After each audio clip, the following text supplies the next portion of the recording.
A brutal first half here between Na'Vi and Flipside. Merely 2 rounds gathered for the Flipside boys, one being the first pistol as well, and Na'Vi looked dominant so far. Yeah, it's almost harsh. It's almost hard to say, but Flipside, they had some really good ideas. They had some successful starts in some of these rounds, but that's where it comes down to the individual play of some of these players on Na'Vi.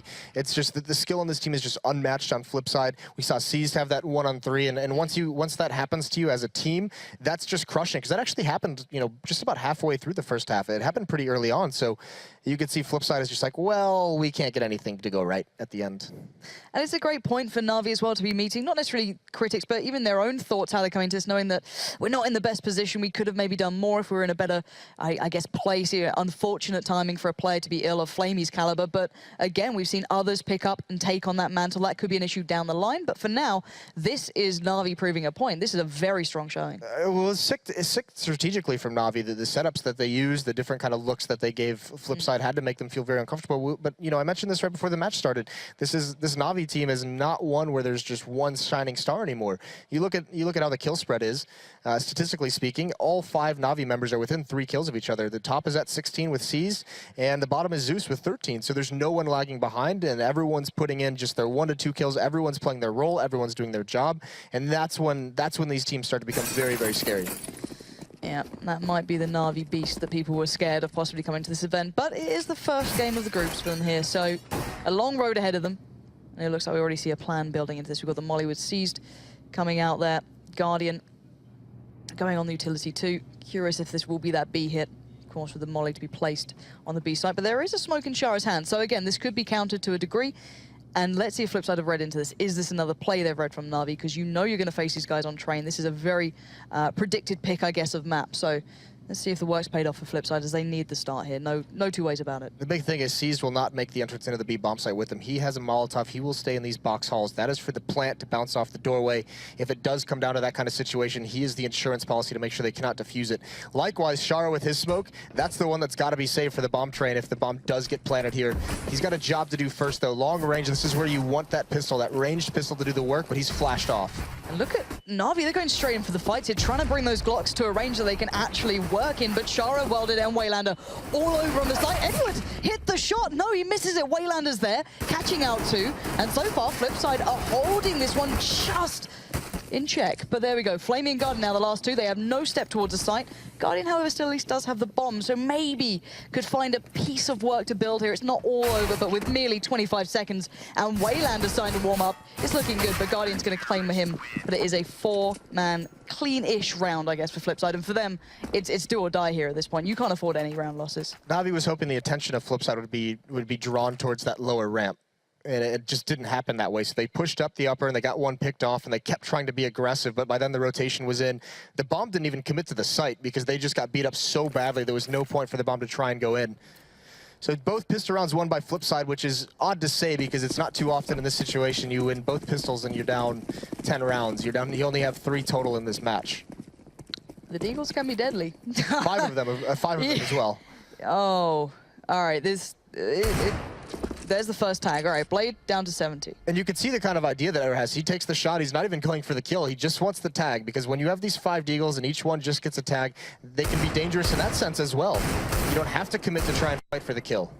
And now it's going to spur on Seized and Flamey to start making their way through Ivy, knowing that maybe there's a little bit of a weakness, a possibility to do some work, but the flash is going to hinder them slightly. But look at Markelov's HP as well. This is a slow game. This is a slow, strangling play coming out from Na'Vi, and another tag to follow towards Blade, but it's not going to do the job, and Blade going to hold the line. And that is massive for Flipside here, to not give up any room.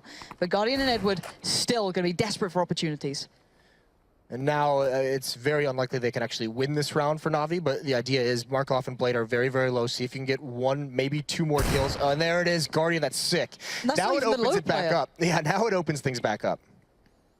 Guardian still looking. His teammate Edward has fallen. It's still all down to him. He's got 25 HP, no utility, no armor. This should be a clean finish from Flipside here. But then again, let's remind ourselves, Markelov's low, Blade is low. It's Shara. Oh my God, Guardian! That is obscene, and he's still alive. He's still got a chance here. That's 3 kills. Blade goes down. This is unbelievable. And now 1v1. He can find Shara, he's on 3 HP. Shara has everything he needs, and he finally keeps it in check. But my God, Guardian, that was sick. That's unreal what he just did to Flipside, and there's nothing on Flipside that can match that. And that's incredible that he almost wins this round. This shot as well. The longest possible range you could have had. Really, really incredible stuff from Guardian. But now moving forward, even though they don't win the round, look at all the damage they've done to the economy. The CT side economy is so fragile on a map like Train as well. When you start getting punished in this sense, what are they going to have to actually hold off? You can see, look at this buy that Navi's put together simply because of that damage. And Flipside is not prepared for this. They have a pistol on World Edit. That was so dirty.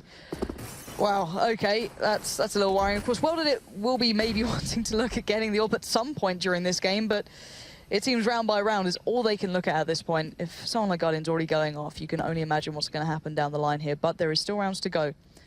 And this time, again, we see the mollies here in place with Na'Vi. They can do a good B hit, they can use them to clear corners, or they can save one back and try and keep it for that plant. Defend it as best as possible. Here comes the instant fight, and the contact works out straight in. So little utility to be put in their way from Flipside. They're just bullying their way through. Edward finally gets held back by the flames, but beyond that, there's not much stopping him, and there's the other spray down. Finally, a response comes out from Blade or Waylander, but this is a 3v3. That bomb is planted, and they have players in position, but no mollies to stop the defuse. Yeah, no more rifles as well. It might be a little bit over-aggression for the AK and Galil to be the ones pushing when you have Tech 9s and Deagles at range. Guardian, though, he's going to do some more damage. He pulls him off the bomb at least, trying to land that one more headshot. There's the diffuser going down. And actually, there's still Markelov very, very far away. He's got to make his way to the bomb site. Guardian, oh, that would have been a beautiful shot to hit, and he goes for it, but Markelov's got the cover. Another round that's so incredibly close, and Navi with another plant might just decide to keep the pressure up. These, as you said, these rounds being so close, why not? The two rifles that were invested into by Flipside do at least get brought back over. So Blade and Markelov going to retain those. They can share out the money as they feel free. But let's look at Na'Vi here. They're not known for going for, I guess, questionable buys, but they're going to invest into this one. They're going to go for the rifles back out. They have 3 players clean up on it. You've got a Galil with Zeus. Okay, Guardian with a Galil as well, but it's decent enough. They have enough to build off here. And they have a lot of rounds to play with. It's not like this is, you know, repeated force buys. There is a reason why they're doing this, because they know the economy is on the breaking point for Flipside, and especially on T sides of Train, you always want that CT team to be on the breaking point. That's how you get your rounds on a map that can be so one-sided. And this is very aggressive. This is not the slow-paced Na'Vi that we're normally seeing. They want to get in, they want to get aggressive. Markelov is being very passive, but it's Blade who's manning up. He gets that first headshot, and there he is with another. Absolutely sublime crossfire coming in from those two, but again, it's still kept into some sort of dangerous area until World Edit found Zeus. That's going to leave Edward 1v3. He has no HP almost at this point. Not enough to take any clean fights, to say the least. But there's Markelov and World Edit. Not expecting this. No one's really watching the Ivy play. Of course, they're watching the push, but not the peak. So I wonder if Edward's going to try anything here. They do have rounds to play with, as said, but with 15 HP, it doesn't seem much point. No, there really isn't, and this is good for Flipside because they've withstood the pressure. You know, after this, because there's only 2 kills that go out, it's not 3 or 4. There's no plant as well for Na'Vi, so they're just going to save next round. Even if Edward has this AK-47, they're just going to say, all right, Flipside has survived our early attempts at breaking the economy, trying to catch him off guard. It doesn't work. Save one, and then they're going to have essentially the full losing bonus built up as well. So that next buy after one save will be very, very powerful.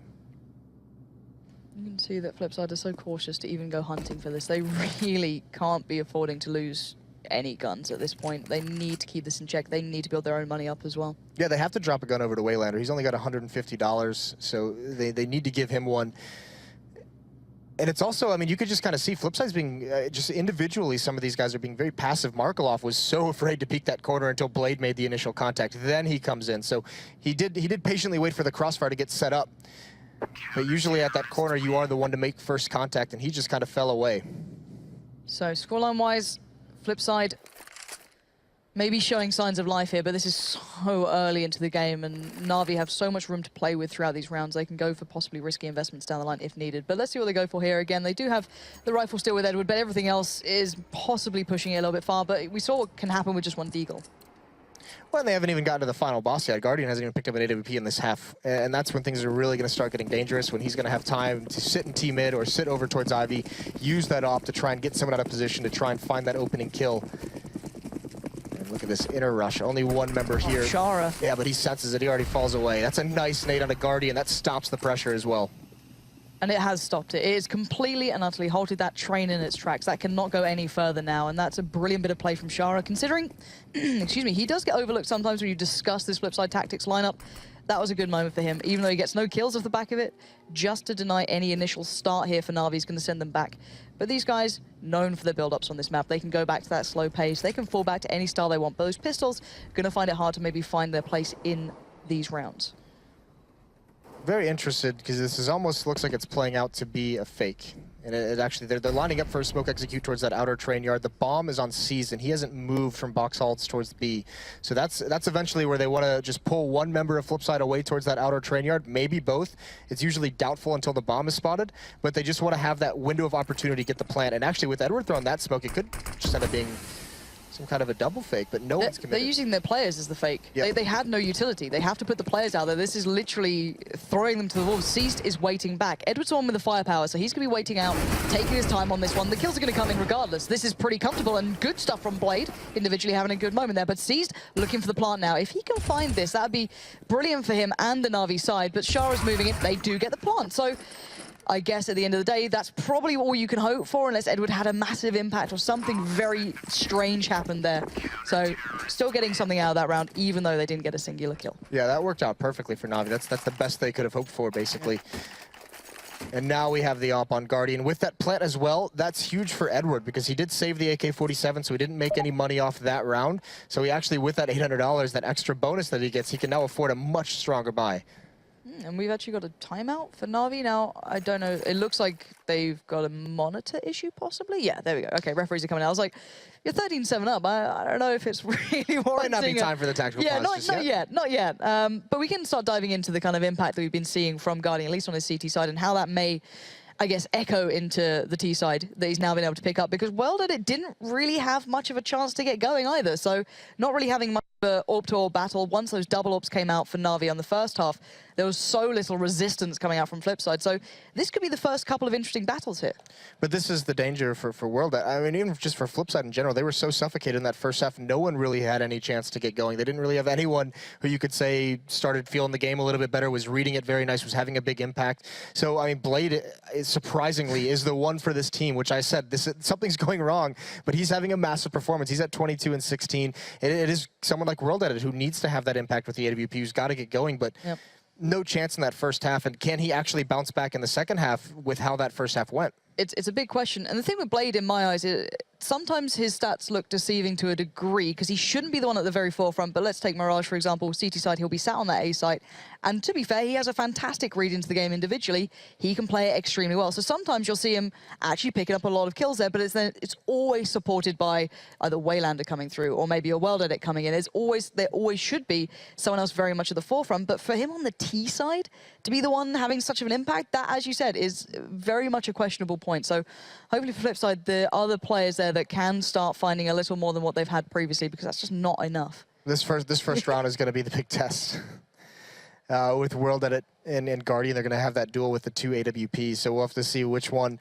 I mean, that's going to be a big tell for this entire half. If World Edit can start winning this consistently, if Flipside can start grinding back into this game, that'll be massive. It's a bit of a tough task here for Flipside, let's bear in mind. It's not an easy one. The scoreline of the first half was extremely condemning, but they haven't dropped around since. They've built back through it. The money has been a little shaky for them. It's barely stabilized now, so it's still on a bit of a knife's edge, but by this point, they kind of have to invest into any round anyway. That's such a small bit of room to work into if they did lose the next couple. That is the good news, is that Flipside, they have the money to be able to sustain some losses. They can lose a round and still buy and get back into it. So they've at least given themselves enough of a cushion where they can make a mistake and they won't be massively punished for it. Obviously, they don't have many to give up because Navi's already at 13, but at least losing one round isn't going to just crush their economy and then they have to do some kind of miraculous force buy. They have the money to rebuy into an AWP again. It looks like we're almost ready to go. We are. So we are back into game. No worries there. And now Guardian on the AWP. This is what we want to see. Guardian, World Edit. This is the battle we want to be finding. I don't know if Guardian's going to start things off with a bang. Waylander and Blade better be careful, because there is a very deadly man staring down just very close as to where you are. And it looks like a bit of a default A hit coming out so far from Na'Vi. And, you know, the pace this time, a little bit slower than before. They have been showing some real stances of aggression, which is quite unique. And a little bit of a peek up and above there from Guardian. Not going to find much out from it, however. No one playing towards the trains. But again, not seeing a player can give you just as much information, saying, well, they're not playing here. Maybe they're sitting deeper on the side, or maybe they're pushed up close. Let's see how they adapt going forwards here, as Flamey and Seas will be the ones going down through Ivy. It's Edward and Guardian who might make their way through. Actually, World at the start of that round was in a position where he wouldn't even battle with Guardian unless Guardian overcommitted to that outer site. So they don't want him to duel quite yet. That Molotov at least forces that stack away. Still, Na'Vi haven't moved across the map, have not applied too much pressure. This is all Na'Vi set up to give Guardian time to find that pick. Now they can start making moves. Now the individuals have a little bit more freedom because Guardian's been forced off of it. 45 seconds left. Somebody's got to make something happen. They've got to get the intel needed to know where to make this call. You've got to give credit here to Flipside. They're not just giving all their utility away early. They still retain some smokes. They've still got some flashes if they need it, either for the retake or for trying to halt what's coming their way. Guardian still having no real success here, finding these openers that are so often gifted, but it's seized to find Markloff. But then again, look at this stack goes all over towards B, but they're adjusting. But now where did Na'Vi take this? They've traded out 1 for 1. They know roughly where Blade is. Guardian's put himself down by Pop. Blade retracts in, and now suddenly Flipside need to readjust themselves. They're out of position. Zeus barrels forward, and this is sheer firepower coming into play here for Na'Vi. Down to 10 seconds. The bomb finally comes in, and it's retake time. But with 3 players, this is incredibly tough. Yeah, this is a sick executed tactic from Na'Vi. There's Shara with 1 kill on a Flamey, not expecting that. They know one's above. Can Shara figure it out? He can't. Zeus gets that shot, and that position is way too strong at this point. World Edit does find him, but there's Edward at range. A huge round for Na'Vi. They're going to get up towards 14. And again, I'm so thoroughly impressed with your Zeus and your Seas. These two have been the headliners for me. It's not just the filler frags, it's the openers. It's the ones to create opportunities into these rounds, which generally you see, all right, it's Flamey or it's Guardian. These two are having big moments. That 1 kill from Seas was huge, because once they realize that Seas is the only one there, they think it's a fake towards the inner bomb site, and everyone rotates in, and then Na'Vi just switches it up at the last second. They go down ladder, they go towards that outer bomb site, and Seas is essentially a fake of a fake. Brilliant. Now, the one thing you've got to point out here is Markloff has been trying to pick up the double orb, and it seems to be so hit and miss. There is so little consistency when you watch this guy play. Sometimes it is off the charts, other times he's been completely wrecked down by Ivy. I think on a certain level, though, anyone who watched some of the history of Counter-Strike, Markloff, one of the most storied operas, is just happy to see it in his hands. I know Anders is crying. Is grinning right now. Yeah. There is a big smile there, which has been wiped off his face. Markloff is crying as well. Oh, Markloff, why? Every time you give us hope when you do this, we all start, you know, wondering if maybe it's that moment, but it's not. It's definitely not. There's now 5v4. You didn't need to give Na'Vi any help or any step towards getting these rounds in the bag, especially not opening kills. But Shara and Welded, it's still on the B site. Could have some play here. Na'Vi just has to wait. Seas has a huge flight going on. He has been spotted. I'm actually surprised they're committing here. They do run right into that. World Edit can get one more. Yeah, if they had just been a little bit more patient, he would have got both these kills, but still, they're waiting it out. Now they're being patient. And World Edit, there's a clock on how much longer he's going to live. Do it. Do it. Why not? Oh no! Oh no! Okay. It's just a little bit of a teaser. No one saw anything. It's okay. We're back in the room. Flamey with another kill. That's huge, and Blade's gonna fall right afterwards, but geez, what a letdown. What was that? just I think he just wanted. Yeah, I think he thought that was just gonna be a backstab, like a 1-knife kill. Doesn't work out that way. I think it just turned enough that it wasn't the 1-stab, to be fair, which was incredibly lucky. More than anything, maybe. I don't know. He's probably freaked out more than we did. And the one brilliant thing is that Na'Vi, when Train First came back into play after the remake and it all got changed around, the one thing with Na'Vi that I used to love is they used to have this crazy B hit when they split through Ivy. They go all the way through CT on their T side, and they did this insane play. So it's kind of nice seeing some of that still there, just given the opportunity of, back of Markloff overextending. But we're at 15-7. Na'Vi on the doorstep of closing this one out, breaking the back of Flipside. Well, pretty much just breaking that spine in half at this point. Blade at least going to put up a good fight here, but there's still so much more left with Na'Vi to build back into this round. And that gun, they can try and recover it, but not the easiest task with Guardian in the way. Yeah, Caesar's had some good success as well, getting at least the initial kill coming out of Ivy, and he's going up against Markloff, who doesn't have a weapon. Well, there is a second player rotating over to set up a crossfire. Zeus is waiting for that. They're going to clear the corner. They see nothing. Nade comes out, sees this is his chance, but he spots 2, and he commits to Markloff. That allows Blade to get the kill, and now there's really no chance of exit until these 2 kills come out. Zeus, Flamey, and Guardian so quick, all 3 kills, and Guardian, he knows where Waylander is, and he's going to let him walk right into his crosshair, and it's all over. Flamey with the last kill on Ashara, 16-7 for Na'Vi in the opening match. And that first side performance from Na'Vi was just so condemning. There's no two ways of saying it. That first side looked deadly. Flipside showed a couple of signs of life. There's no taking that away from them. They started to look decent, but then again, it was how long until Guardian gets that orb? How long until they break? How long until one opening pick is found, and then that's enough to spiral? And how long until C's has some kind of crazy impactful round? Because he was really, I mean, you know, we mentioned the scoreboard a couple times. They were all very, very close in terms of their statistical output and frags. But it was C's who had all the high impact plays that just put him above everyone else. He was the one making things happen for Na'Vi, and that's another sick performance for him in the books. On the other side, though, Blade taking nothing away from him. He certainly had moments himself, but that does pretty much give questions across the board to everyone else there on the Flipside side. Yeah, that was very surprising. Very, very cool to see Blade putting in that kind of work, but you know, it needs to come from other places because he's the one setting people